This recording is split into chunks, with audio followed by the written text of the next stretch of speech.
Hi everybody, welcome to another video preview, this time looking ahead to what potentially could be a great day's racing this Saturday. We've got the Cleve hurdle that's rearranged up at Wetherby on an all hurdles card. We've got an all chase card at Sandown, which can hopefully stay on. It's got a 3 p.m. inspection for this Friday. And we've also got the first day of the Dublin Racing Festival and some good racing up at Musselburgh as well. So joining me as ever to cover things from Ireland is our Irish correspondent, Billy Nash. So we'll go ahead to Billy and get the first of his selections on what looks a terrific day's racing in Ireland as ever at this festival. It grows ever popular each year.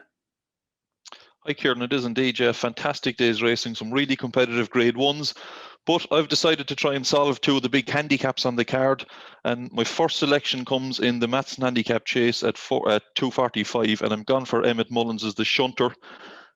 This is a horse who many people will know. He has made headlines for both good and bad reasons this year, but let's focus on the positives. He's turned inside out for Emmett Mullins. He's won 3 of his 5 starts, including the Greatwood Hurdle, really competitive handicap at Cheltenham last time, and I think it's highly significant they're switching him back to fences here. He won the Greatwood off 128. He gets in here off a mark of 132. So, you know, you'd be kind of thinking, maybe does he justify being a little bit higher over fences? Well, to put it into context, when he won his beginner's chase at Punchestown, we had him running to a Timeform rating of 135, and the horse he beat on that occasion has gone on to win 2 handicaps, or has gone on to win twice since, Enjoy Dalen, including winning a handicap off 127 very easily the other day. So, I mean, that's fairly tenuous, but I would like to think that the Shunter has a little bit more in hand of this mark. I still think 132, even though it's his opening mark over fences, I think it could be a little bit lenient. Like I said, comes in here in great form. I'm pretty sure that this race has been the plan ever since the Greatwood. And even though it's wide open, it's very competitive, you could make a case for plenty. I just think the Shunter is going to be really hard to beat, and I'm going to side with him. Brilliant. So that's one in first one of those big handicaps in Ireland. We'll stick in handicap company for the first of my 2 selections. It comes in the first at Sandown, and it's Dolos, trained by Paul Nicholls, who I think already be suited by the drop back in trip. He shaped second best in a well-run Peterborough chase at Cheltenham last time. He only wilted after the second last in what became a real test at the trip. He's won this race for the last 2 years as well, and he was runner-up the year before, and he's only a pound higher for when winning last year. He beat First Floor, who's obviously on to much better things this season, and I just think he's been trained for the race again. And Paul Nicholls in February, he's normally a trainer to really follow, and he's got a 30% strike rate over fences in February for the last 5 seasons. So he looks to have been one that's already been trained for the race, and it's no surprise to see him head the market, but I do think he'll be pretty hard to beat in what seems to be his target each season. So he'd be the first one for me in that first race at Sandown, and we'll go over back to Billy for the second of his in another big handicap over at Leopardstown. Yeah, another nice handy handicap, nice easy one to solve.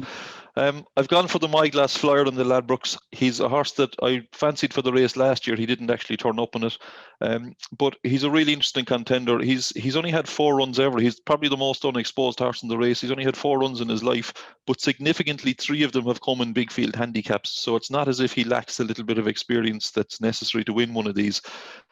Like I said, won a big handicap at the Leopardstown Christmas Festival last season, actually ran in the same race this time around, and I thought he ran a really good race. I thought it was an ideal trial for this. He finished third to a good horse called Master McShee, but in fairness to him, things didn't kind of pan out ideally for the Moyglass Flyer. He was very keen early on. I'm sure freshness had a part to play in that. He made a couple of mistakes early, didn't maybe get into the best position, but then what I really liked about him was the way he made his ground into the straight. He looked to have a big chance turning for home, and I felt got a little bit tired late on, which is entirely understandable considering it was his first run for 12 months. So I think that run should put him spot on. I'm delighted to see Mark Walsh has taken the ride on this occasion. Obviously, he had a lot of JP horses to choose here. The likes of CL de Liège, Blue Sari, dropped the anchor. Really, you know, very easy to make cases for all of those.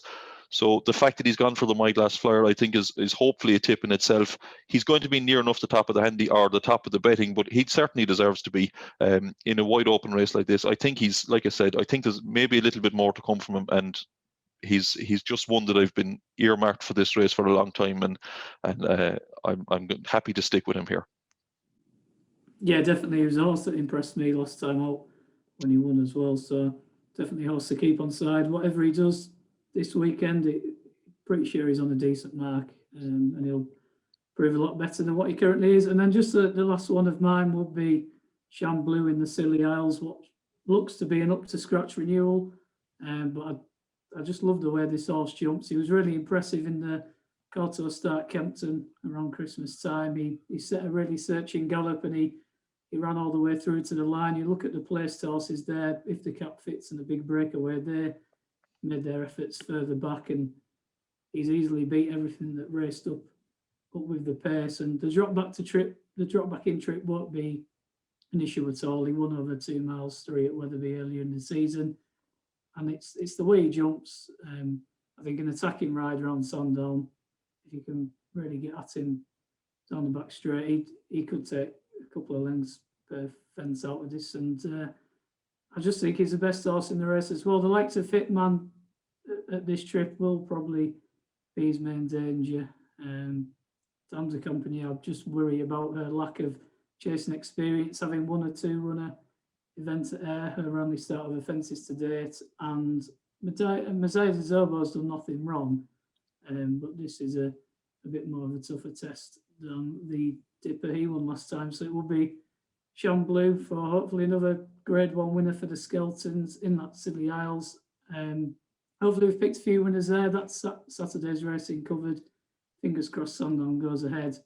But if not, we've still got some great action over at Leopardstown. Whatever your selections, best of luck.